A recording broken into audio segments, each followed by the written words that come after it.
بالله من الشيطان الرجيم. بسم الله الرحمن الرحيم.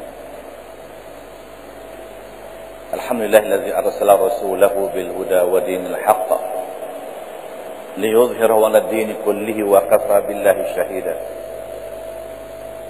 صلاة وسلاما دائمين متلازمين إلى حبيب المصطفى محمد رسول الأمين وعلى آله وأصحابه أجمعين. سبحانك لا علم لنا إلا ما علمتنا إنك أنت العليم الحكيم. رب اشرح لي صدري ويسر لي أمري واحلل عقدة من لساني يفقه قولي. Yang kita muliakan Tuan Pengerusi Majlis selaku imam kita, yang terhormati Tuan Pengerusi Masjid Al-Ghufran dan barisan ahli-ahli exco-nya, tuan-tuan, puan-puan, muslimin, muslimat yang dirahmati Allah. Alhamdulillah, saya mulakan dengan kalimat Alhamdulillah, kalimat suci yang melambangkan kesyukuran kita, terima kasih kita, tanda ingat kita kepada Allah Subhanahu wa taala. Mudah-mudahan dengan kalimat ini insya-Allah Allah akan melipat gandakan lagi nikmatnya kepada kita insya-Allah. Alhamdulillah, karena pada pagi ini tuan-tuan, kita merasakan manusia yang paling bertuah. Untuk hari ini kitalah manusia yang paling baik. Mudah-mudahan termasuk ke dalam apa yang difirman oleh Allah Subhanahu wa taala, wa man ahsanu qawlan mimman da'a ila Allah wa 'amila shalihan wa qala innani minal muslimin. Sadaqallahu azim. Yang bermaksud, siapakah lagi orang-orang yang lebih baik perkataannya daripada orang-orang yang menyeru ke jalan Allah, di samping ia melakukan amalan-amalan yang saleh, dan dia mengaku dan berdakwa yang dia sebagai orang-orang Islam.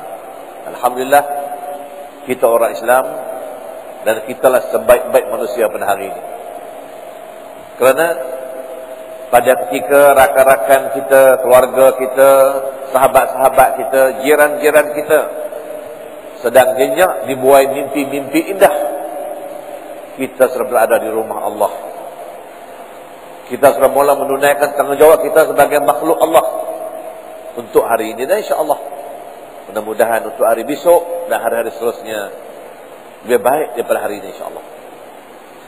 Tuan-tuan dan puan yang dirahmati Allah, jam saya menunjukkan 6.30 pagi. Biasanya kuliah subuh kali paling panjang sangat, setengah jam cukup. Biasa sampai pukul 7 sudah cukup atau insya-Allah. Cuma pagi ini saya diminta bercakap atas tajuk yang diberikan kepada saya, fenomena-fenomena yang melanda masyarakat Islam pada hari ini mengikut perspektif Islam. Tuan-tuan dan puan yang dirahmati Allah, satu perkataan yang sering dipertikaikan ialah perkataan fenomena. Cuma saya nak maklumkan dulu fenomena ni apa dia. Sebenarnya bila mana sebut perkataan fenomena, ia merupakan satu tabi'i, sifat semula jadi disebabkan sesuatu. Itu fenomena lah. Bila berlaku pelanggaran, kemek, pecah, bengkok, itu fenomena lah tu. Walaupun kita tidak sedar bahawa fenomena itu tidak akan berlaku, melainkan ada sebab musababnya. Tak kira lah apa-apa pun lah.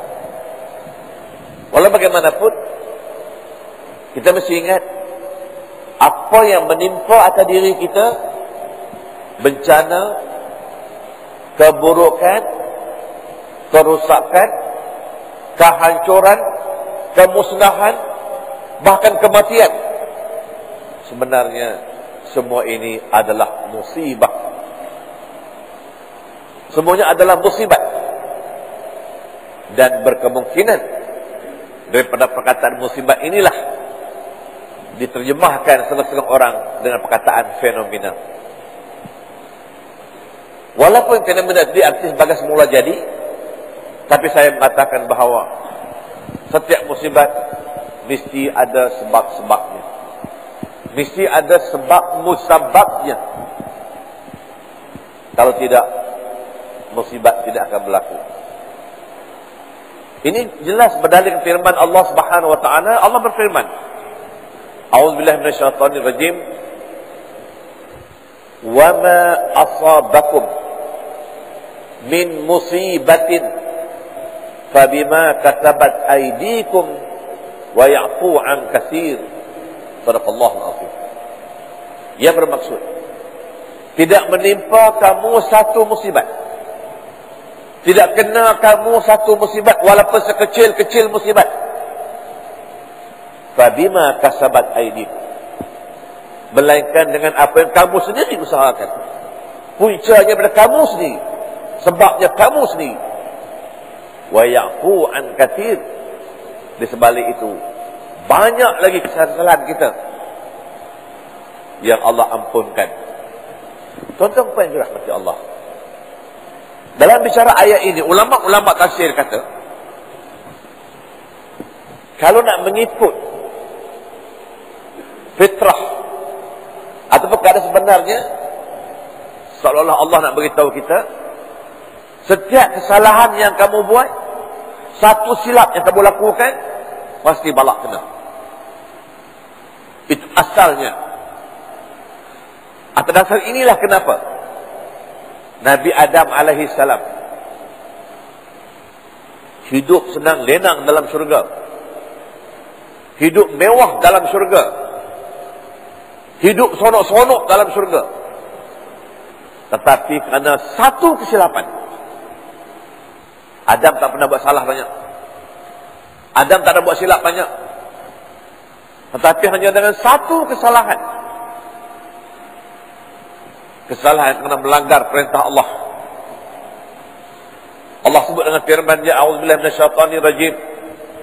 Wa qulna ya Adam uskun anta wa zawjukal jannah wa kula minha ragadan haitsu syi'tuma wa la taqraba hadhihi asy-syajarah fatakuna minadh dhalimin. Shadaqallahu azim. Yang bermaksud, dan ingat ketika mana kami berkata kepada Adam, wahai Adam, duduklah dan tinggallah kamu beserta isteri kamu dalam syurga.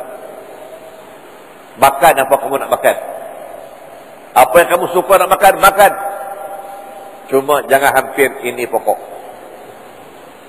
Satu larangan yang pertama, yang mana sebelum ini tidak larangan, semua bebas.